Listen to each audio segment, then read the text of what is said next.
Maraming salamat po. Humingi ng paumanhin na ako yung pinakadalo ng eksaktong oras ng alas 2, usually at very timely dahil tayo pa po. Galing pa po tayo ng Panginoon kanina at lumaan pa sa San Jose, Sandali.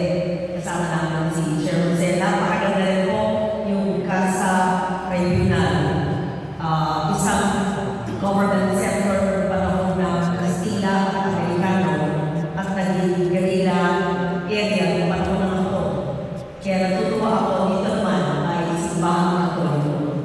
Most Reverend Bishop Marvin Maceda, matagal na po tayo hindi nagkikita pero kayo po'y nasa aming alaala at may kami po'y madalas na mapunta sa Antique, both para sa trabaho at sa personal na pagpunta ay naiisip po namin kayo at hindi po namin nakakalitaan ang pangangailangan ng simbahan. Father Peter Young and Father Jose Licerio Jeremiah. Ang presidente po ng Parish Pastoral Council, SDB, ay ma'am. Ang members of the Pastoral Council, ang aking mga kaibigan, si Mayor Rene Policar. Nung una ko napuntahan ko, ako'y batang-batang senador, ang mayor pa noon ay si Rene.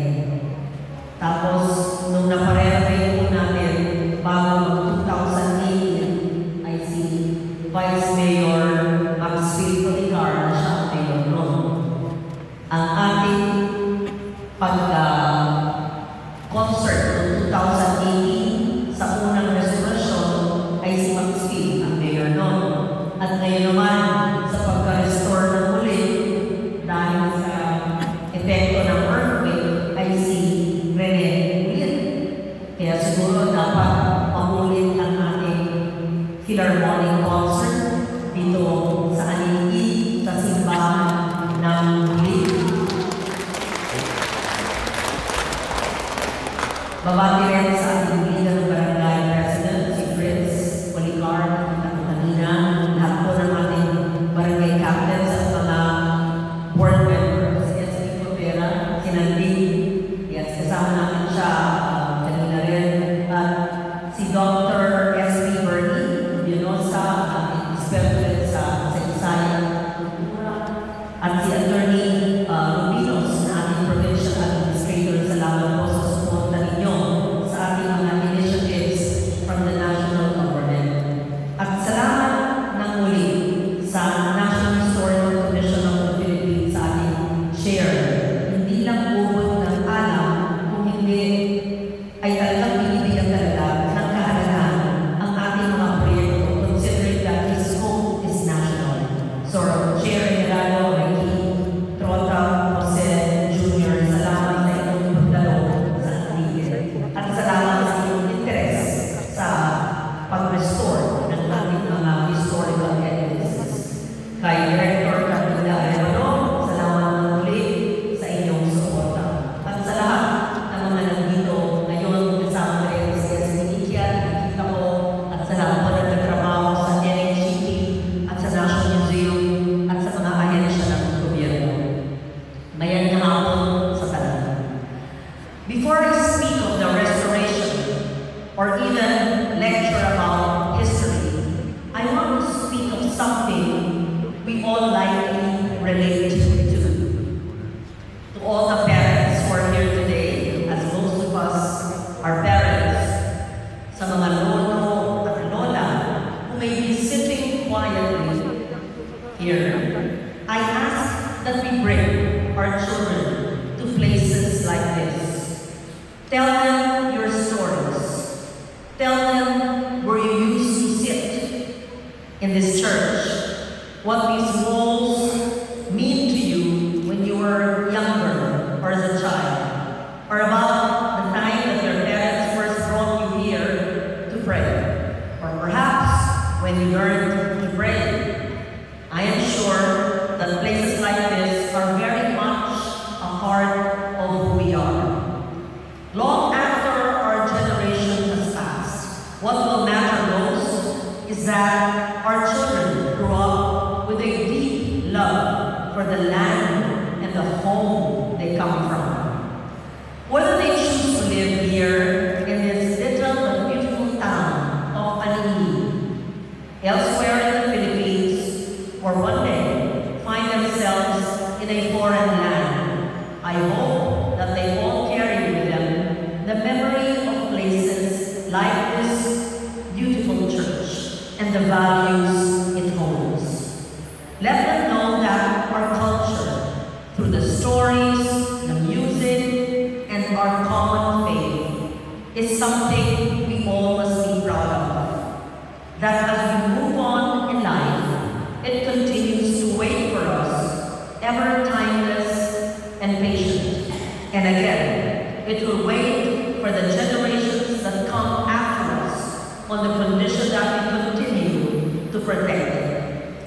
That is why we must care for churches like San Juan Nepomuceno.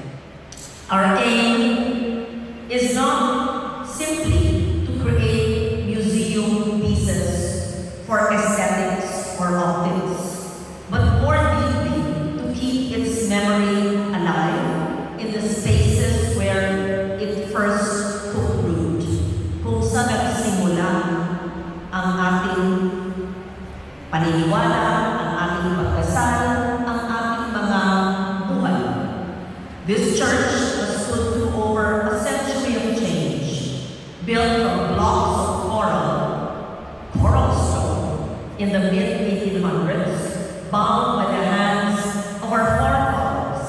It witnessed revolution, occupation, and countless calamities. In 1948, when the Lady Kai earthquake devastated much of the island of Panay, this church remained standing. Some call it a miracle, but it also speaks to the skill and resilience of the Antiqueños who built it. This restoration is the work of many, seen and unseen. For my own part, as this church began to deteriorate long ago, I simply saw the need to act on it. Why do this? Some may ask. It is because of my belief that the work of governance includes the work of remembrance. That is why I work to ensure government support, however limited, for its restoration, so the community can continue to enjoy these spaces as we long have. This is also the same fuel I drew inspiration from when we authored the Philippine Cultural Heritage Act, the Cultural Mapping Law, and many others. Through decades that passed in my 4 Senate terms since 1998, I remain committed to my duty to remind our nation that we cannot grow and progress without making sure that our soul is intact.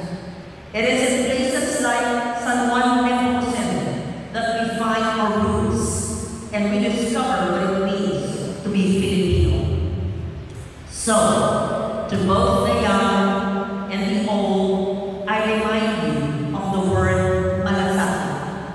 Preserving our heritage can come in simple gestures. Sometimes, it is as simple as repainting the wall, sweeping the plaza, or even not painting it because that's how it should look.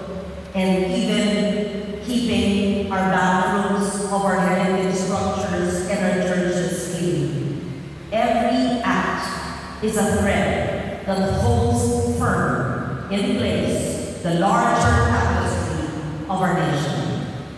Let this be our promise that long after we are gone, our children, your children, will still walk into this place, feel its history, and know they belong to something greater. While its presence is a gift, it also remains our responsibility.